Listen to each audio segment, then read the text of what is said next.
بسم اللہ الرحمن الرحیم۔ ناظرین السلام علیکم، میں ہوں آپ کا میزبان صابر شاکر، وفاقی دارالحکومت اسلام آباد سے کچھ تازہ ترین اطلاعات اور کچھ سینسٹیو خبریں ہیں آپ کے ساتھ شیئر کرتا ہوں، کیونکہ پاکستان کی سیاست ایک دفعہ پھر بھونچال میں آ چکی ہے اور انتہائی درجے کا زلزلہ، سیاسی زلزلہ آیا ہے، اور وہ زلزلہ آیا ہے آڈیو کے لیکس ہونے کے بعد۔ اور آڈیو لیکس، یہ جو بظاہر جو چیزیں نظر آ رہی ہیں، یہ بالکل چھوٹی چھوٹی ہیں۔ اس میں ذکر ہو رہا ہے جنرل پرویز مشرف صاحب کو واپس لانے کا، فوج نے واپس لانا ہے، اگر انکل انہوں نے فیصلہ کر لیا ہے تو پھر وہ لے آئیں گے۔ تو پھر میں نے نواز شریف صاحب سے، اپنے ابو سے کہا کہ آپ ابو جی ایک ٹویٹ کر دیں اللہ کی خاطر، اور انہوں نے وہ فوراً مان گئے اور انہوں نے ٹویٹ کر دیا۔ DDISPR نے فلاں بات کی ہے، وہ کامران شاہد کے پروگرام میں گئے ہیں، اس کے بعد قومی اسمبلی کے استعفوں کی بات ہے، فلاں ممبرز کے استعفے ہیں، فلاں اسمبلی لندن سے اپروو ہونی ہے اور سونپی جا رہی ہے۔ یہ بہت ہی چھوٹی چھوٹی باتیں ہیں۔ جو اصل باتیں ہیں، جو اصل خوفناک حقائق ہیں، وہ اس سے کہیں زیادہ خطرناک ہیں۔ اور ایک تصویر اور ایک ویڈیو، ایک تصویر اور ایک ویڈیو اور ایک آڈیو پورے ملک میں آگ لگا سکتی ہے۔ یہ میں آپ کو بتا دوں کہ ایک تصویر، ایک ویڈیو اور ایک آڈیو پورے ملک میں آگ لگا سکتی ہے۔ اور جو جتنا میٹیریل، یہ تو ابھی آپ کہہ لیں کہ آٹے میں نمک کے برابر، وہ پوری دیگ ہوتی ہے نا، دیگ کے اوپر سے چند چاول آپ اٹھا کے چیک کرتے ہیں تو پوری دیگ کا حجم کتنا ہوتا ہے۔ یہ مثال دے رہا ہوں میں آپ کو، یہ اتنا ہی ہے، کیونکہ اس سے خوفناک چیزیں، اس سے کہیں خطرناک چیزیں آڈیو لیکس میں موجود ہیں۔ اور یہ کیسے ہوا، کہاں ہوا، کس نے کیا، اور یہ سارا ہیکرز کیسے لے گئے یہ سارے کا سارا ڈیٹا، اور اتنا بھاری بھرکم ڈیٹا، اور وہ بھی وزیر اعظم آفس، وزیر اعظم ہاؤس، اور جتنے بھی ہمارے بڑے بڑے برج ہیں ان کے۔ کیونکہ اگر یہ ساری آڈیو لیکس ہو گئیں، اور جو ہو جانی ہے، کیونکہ مجھے لگتا ہے کہ ہو جانی ہے، اس کی ریزن ہے کہ یہ تو اب وہ ہے، برائے فروخت ہے۔ جس نے بھی یہ کھیل کھیلا ہے اور جس نے بھی یہ ہیک کی ہیں ساری چیزیں، بگ ہوا ہے، ریکارڈ ہوا ہے، کیسے ہوا ہے، تو وہ تو اس وقت اس کے کنٹرول میں ہے۔ وہ جب چاہے، جو پیس چاہے وہ ڈال دے گا، اور وہ منظر عام پہ آ جائے گی۔ سوشل میڈیا ہے، اور فواد چودھری صاحب تو کہہ چکے ہیں کہ ڈارک ویب پہ یہ برائے فروخت ہے، اور پیسے بولی لگ رہی ہے ملینز آف ڈالرز کی، $3 ملین کی بولی لگ رہی ہے، $4 ملین کی، $5 ملین کی، یعنی کروڑوں اربوں روپے کی بولیاں لگ رہی ہیں۔ تو جب یہ چیز ہے تو پھر پیچھے رہ کیا جاتا ہے؟ کیونکہ جب یہ کھیل شروع کیا تھا شریف فیملی نے، یہ وہاں سے کھیل شروع ہوا، اور یہ آڈیو ریکارڈنگ کا، یہ ساری چیزیں، یہ پیپلز پارٹی اور مسلم لیگ نواز آپس میں بہت کرتی رہی ہے۔ جسٹس ملک قیوم صاحب کی بھی ہے، اور جسٹس راشد عزیز صاحب کی بھی ہے، سینیٹر سیف الرحمان کی ہے، شہباز شریف صاحب کی ہے۔ یہ ساری آڈیو موجود ہیں، سپریم کورٹ ریکارڈ کا حصہ ہے۔ اس کے بعد پھر مرحوم جج، ان کی گفتگو ہے، پھر اس کے بعد بڑی بڑی پریس کانفرنسیں ہوئیں، بڑی بڑی پریس کانفرنس کر کے تو یہ سارا جو ہے، حیرانی ہوتی ہے۔ پھر وزیر اعظم آفس میں، وزیر اعظم ہاؤس میں جو میٹنگز ہوتی تھیں ان کی ریکارڈنگ، اور پھر کیپٹن صفدر کا کہنا کہ جی وہ سوئمنگ پول کی تصویریں ہیں، کبھی کسی کا کچھ کہنا، کبھی کسی کا کچھ کہنا، یہ ایک طوفان برپا تھا۔ تو اب جو چیزیں آئی ہیں، یہ ان کا اشیر بھی نہیں ہے جو ابھی تک موجود ہے۔ اور اس میں ہو کیا رہا ہے، یہ سارے کا سارا، یہ سلسلہ صرف یہیں تک نہیں رہے گا، بلکہ اس میں رجیم چینج کیسے ہوئی اور رجیم چینج کے دوران کیا کچھ ہوا، وہ سارا ریکارڈ موجود ہے۔ وہ بھی جو سب سے بڑے خطرے کی گھنٹی ہے، وہ سارے کا سارا ریکارڈ ہے، کہیں نہ کہیں ہے۔ طویل کالز جو ہیں، وہ بڑے بے دریغ طریقے سے کر لی جاتی تھیں، وہ چیزیں، یہ سب کا سب جو ہے کچا چٹھا وہ موجود ہے۔ اور یہ اتنا سینسٹیو ہے کہ آپ تصور نہیں کر سکتے، کیونکہ بہت ساری چیزیں ہیں۔ میں نے آپ کو پہلے بھی بتایا تھا کہ جو ریاست ہوتی ہے، ریاست کبھی بھی سوتی نہیں ہے، ریاست ہمیشہ جاگ رہی ہوتی ہے۔ اور پھر پاکستان پہ تو پوری دنیا کی نظریں ہیں، اور پاکستان کی تو ایک ایک موومنٹ جو ہے، ایک ایک لفظ ایک ایک قدم ہمارے وہ حکمرانوں کا ہو، وہ ہمارے اپوزیشن کا ہو، وہ ہمارے مقتدر حلقوں کا ہو، وہ ہماری اسٹیبلشمنٹ کا ہو، ایک ایک قلم، ایک ایک قدم، ایک ایک لمحہ اس پہ نظر ہوتی ہے۔ اور اس لیے یہ کوئی چیز ایسی نہیں ہے، کیونکہ میں آپ کو بس اس سے زیادہ میں آپ کو بتا نہیں سکتا کہ کیا چیزیں ہو سکتی ہیں، لیکن بہرحال نیندیں حرام ہو چکی ہیں، اور نیندیں نہ صرف حرام ہو چکی ہیں بلکہ کافی حرام ہو چکی ہیں، اور سب کی ہو چکی ہیں۔ اور اس کی ریزن یہ ہے کہ یہ بالا جب کام کیے جاتے ہیں بند کمروں میں بیٹھ کے، اور تانے بانے بنے جاتے ہیں، اور پھر ایک ریاست کے پیرلل ایک نظام بنا لیا جاتا ہے، اداروں کے پیرلل ایک نظام بنا لیا جاتا ہے، اور کلیکٹیو وزڈم کو نہیں کیا جاتا استعمال، اجتماعی شعور جسے کہتے ہیں، تو پھر یہ نتیجے بھگتنے پڑتے ہیں۔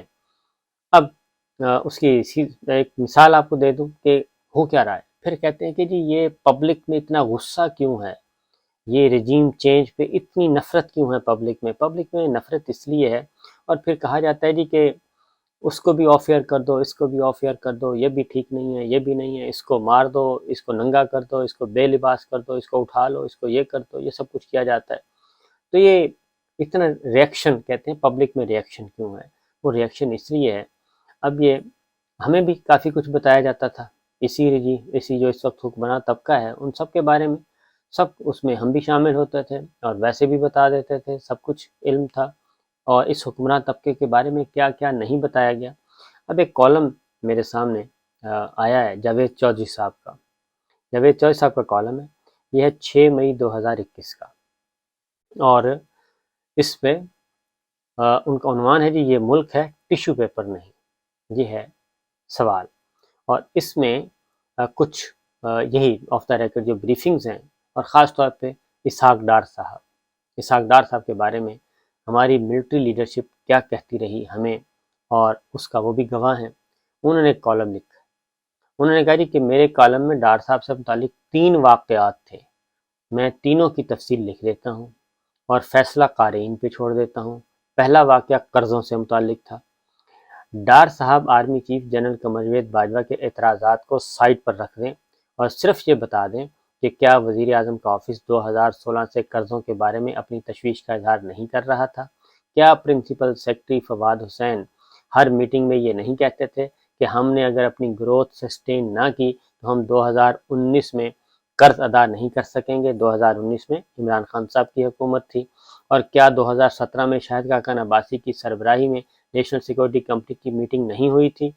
اور اس میٹنگ میں chairman joint chief of staff general Zubair Hayat, اس وقت کے chairman joint chief of staff general Zubair Hayat, army chief general Qamar Javed Bajwa, air chief marshal Sohail Aman اور نیول چیف ایڈمرل ذکاء اللہ شامل نہیں تھے؟